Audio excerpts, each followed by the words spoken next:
राधे राधे भक्तों, आशा करती हूँ आप सब स्वस्थ होंगे, मस्त होंगे। आपका हार्दिक स्वागत है श्री माधवी जी सेवा में। आज है कार्तिक मास का 17वां अध्याय। भक्ति से भरे भाव हे हरि मेरे मन उपजाओ। 77वां अध्याय। कार्तिक कृपा दृष्टि कर पाओ। उस समय शिवजी के गण प्रबल थे। उन्होंने जलंधर, शुंभ, निशुंभ, महिषासुर, काल नेमी आदि को पराजित कर दिया।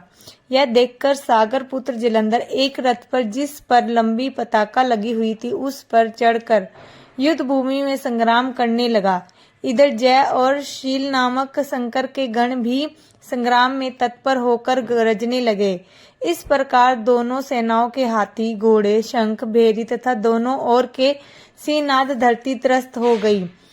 पश्चात जलंधर ने कोहरे के समान बाणों को चला धरती से लेकर आकाश तक व्याप्त कर दिया और नंदी को 5, गणेश को 5 तथा वीरभद्र को एक साथ ही 20 बाण मार कर उनके शरीर को छेद दिया और मेघ के समान गर्जना करने लगा।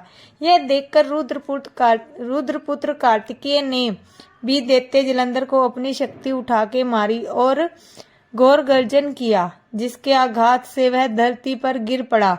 परंतु वह इतना बली था कि जल्दी ही उठकर खड़ा हो गया और क्रोधाविष्ट होकर कार्तिकेय जी पर अपनी गदा का प्रहार कर दिया। ब्रह्मा जी के वरदान की सफलता के लिए शंकर पुत्र कार्तिकेय पृथ्वी पर सो गए।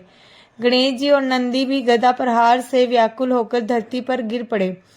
उसने वीरभद्र पर परिध का प्रहार किया, जिससे वीरभद्र का सिर फट गया और रक्त बहने लगा। वह व्याकुल होकर धाराशाही हो गए। उनको धरती पर गिरा देखकर शंकर जी के गण चिल्लाते हुए युद्ध भूमि छोड़कर बड़े वेग से भाग निकले। ये था कार्तिक मास का 17वां अध्याय। भक्तों, राधा रानी आप सब पर अपनी कृपा बनाए रखे। अगर आपको वीडियो पसंद आती है तो लाइक, शेयर, सब्सक्राइब करें। राधे राधे भक्तों।